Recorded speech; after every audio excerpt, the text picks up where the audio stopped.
चुनाव आ रहा है,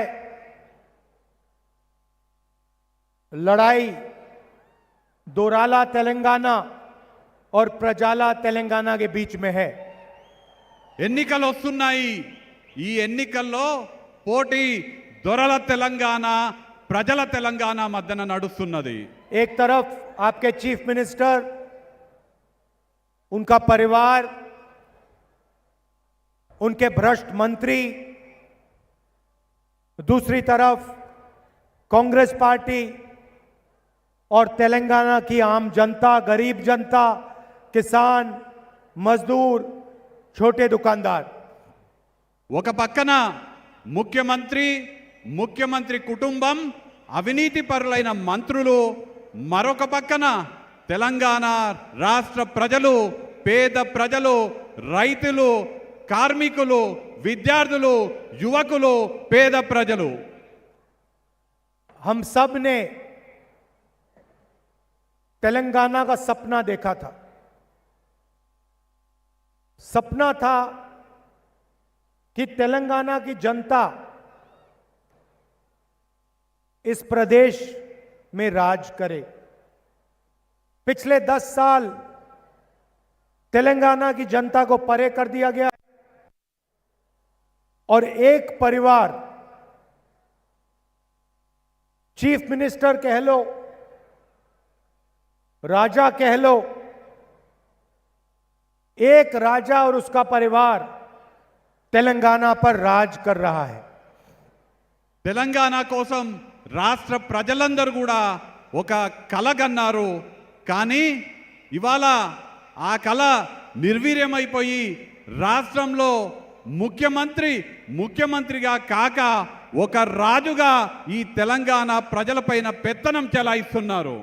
सारे के सारे डिपार्टमेंट, पैसे वाले डिपार्टमेंट उनके परिवार के पास, चाहे वो शराब हो, रेत हो, जमीन हो,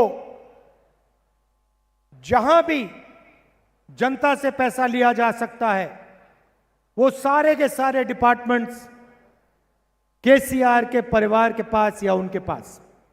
రాష్ట్రంలో ఉన్నటువంటి మంత్రిత్వ శాఖలో డబ్బులు ఉండేటువంటి శాఖలన్నీ కూడా ఒకే కుటుంబం దగ్గర, కేసీఆర్ కుటుంబం దగ్గర ఉన్నాయి। అది మద్యం కానివ్వండి, భూమి కానివ్వండి, ఇసుక కానివ్వండి, ఎక్కడెక్కడైతే డబ్బులు ఉన్నాయో ఆ శాఖలన్నీ కూడా ప్రజలను పీడించుకొని తినే విధంగా ముఖ్యమంత్రి కుటుంబం వద్ద ఆ శాఖలన్నీ కూడా ఉన్నాయి। कलेश्वरम प्रोजेक्ट को बड़ा बढ़ाकर 1 लाख करोड़ रुपए आपकी जेब में से निकाला है। కాళేశ్వరం ప్రాజెక్ట్ సంబంధించినటువంటి అంచనాలని పెంచి మన పేద ప్రజల జేబులలో నుంచి 1,00,000 కోట్లు లాగినటువంటి మన రాష్ట్ర ముఖ్యమంత్రి केसीआर जी को वहां जाके इंस्पेक्शन करना चाहिए।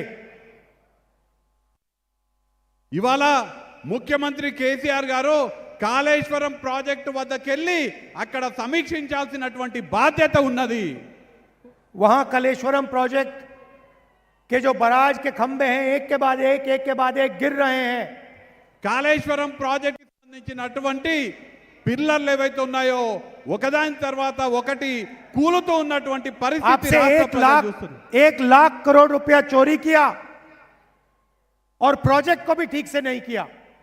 మన దగ్గర 1,00,000 రూపాయల ధనాన్ని మన దగ్గర దోచుకొని ఒక్క ప్రాజెక్ట్ ని కూడా సరిగా కట్టలేకపోయినారు। और तेलंगाना को कर्ज में मिटा दिया। అట్లనే తెలంగాణ రాష్ట్రాన్ని అప్పుల ఊబిలోకి నెట్టేయబడ్డది। వాళ్ళ भाइयों और बहनों, 2040 तक तेलंगाना का हर परिवार 31,500 रुपए हर साल तेलंगाना के कर्ज के लिए दिएगा। 2040 సంవత్సరం వరకు తెలంగాణ ప్రజలపైన 1,00,000కు పైగా అప్పు ప్రతి తెలంగాణ బిడ్డపైన ఉన్నది। इसको कहते हैं दोराला सरकार। దీన్ని దొరల ప్రభుత్వం అని అంటారు। हमने भी सरकार चलाई, हमने भी प्रोजेक्ट्स किए। మేము కూడా ప్రభుత్వాలని నడిపినాము, మేము కూడా ప్రాజెక్టులను నిర్మించినాము. नागार्जुना सागर, प्रियदर्शनी जुराला, श्री राम सागर, सिंगूर प्रोजेक्ट, कोई शिकायत नहीं आई. నాగార్జున సాగర్ ప్రాజెక్టు, దూరాల ప్రాజెక్టు, సింగూరు ప్రాజెక్టు అన్నీ కూడా కాంగ్రెస్ ప్రభుత్వంలో కట్టడం జరిగింది. हमारी सरकार थी, दलितों को, आदिवासियों को, पिछड़ों को हम उनकी जमीन वापस देते थे. మా ప్రభుత్వంలో దళితులకు, గిరిజనులకు, బడుగు బలహీన వర్గాలకు భూమిని ఇవ్వడం జరిగింది. लाखों गरीब लोगों को हमने जमीन वापस दी. లక్షలాది మంది పేదలకు భూమిని తిరిగి ఇవ్వడం జరిగింది. कांग्रेस पार्टी से और इंदिरा गांधी जी से इसलिए आपका इतना गहरा रिश्ता है. కాంగ్రెస్ పార్టీతో, ఇందిరమ్మతో ఆ కారణం చేతనే మీ అందరికీ కూడా అంత అవినాభావ సంబంధం ఉన్నది. और दोराला सरकार करती है, ఆపోజిట్ గా దొరల ప్రభుత్వం ఏం చేస్తున్నది? धारिनी पोर्टल के माध्यम से गरीबों से उन जमीन छीनने का काम करती है. ధరణి పోర్టల్ పేరుతో పేద ప్రజల వద్ద ఉన్నటువంటి పేదల భూమిని లాక్కుంటున్నది దొరల ప్రభుత్వం. 20 लाख किसानों को नुकसान पहुंचा है. 20 లక్షల రైతులకి దీనివల్ల నష్టం కలిగించడం జరిగింది. और फायदा किसको हो रहा है? దీనివల్ల లాభం ఎవరికి జరుగుతున్నది? एक परिवार को, ఒక కుటుంబానికి, एक व्यक्ति को, ఒక వ్యక్తికి. और नुकसान तेलंगाना की जनता को. నష్టం ఎవరికి జరుగుతున్నది? మొత్తం తెలంగాణ రాష్ట్ర ప్రజలకి నష్టం జరుగుతున్నది. అందుకే इसीलिए हमें चीफ मिनिस्टर केसीआर को तेलंगाना में हराना है. అందుకోసమే మన తెలంగాణ రాష్ట్రంలో ముఖ్యమంత్రిని ఓడించాలి.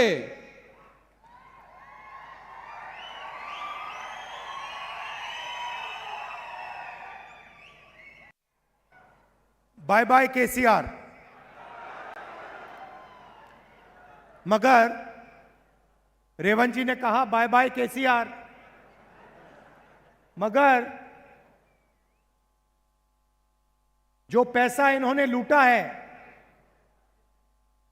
उसके बारे में क्या होगा?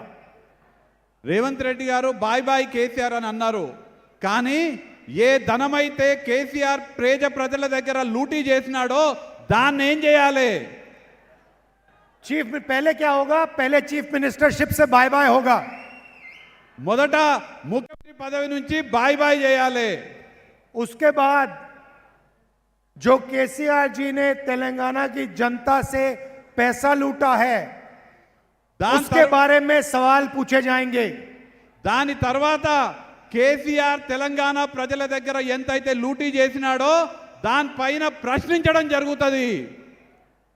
मैंने मन बना लिया है कि जितना पैसा आपके चीफ मिनिस्टर ने आपसे चोरी किया है उतना पैसा कांग्रेस पार्टी आपकी जेब में वापस डालने जा रही है.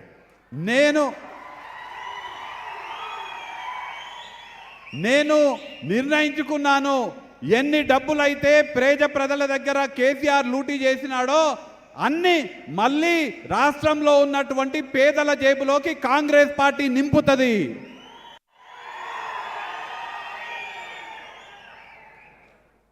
और मैं नरेंद्र मोदी नहीं हूं. जब वायदा करता हूं तो उस वायदे को पूरा करके दिखाता हूं.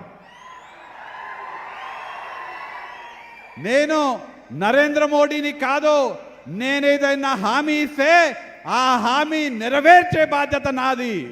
मोदी जी ने कहा था 15 लाख रुपए हर बैंक अकाउंट में डालूंगा. నరేంద్ర మోడీ గారు హామీ ఇచ్చినారు, మీ అందరి బ్యాంక్ అకౌంట్లలో 15 లక్షల రూపాయలు డిపాజిట్ చేస్తా అని. आपके बैंक अकाउंट में 1 रुपया नहीं आया. మీ బ్యాంక్ అకౌంట్ లోకి 1 రూపాయి కూడా రాలేదు. अदानी जी के बैंक अकाउंट में लाखों करोड़ रुपए चले गए. అదే అడానీ బ్యాంక్ అకౌంట్ లో లక్షల కోట్ల రూపాయలు చేరినాయి. तो जब हम वायदे करते हैं हम उन वायदों को पूरा करते हैं. మేమేవైతే హామీలు ఇస్తామో ఖచ్చితంగా ఆ హామీలని మేము నెరవేరుస్తాము. मेरा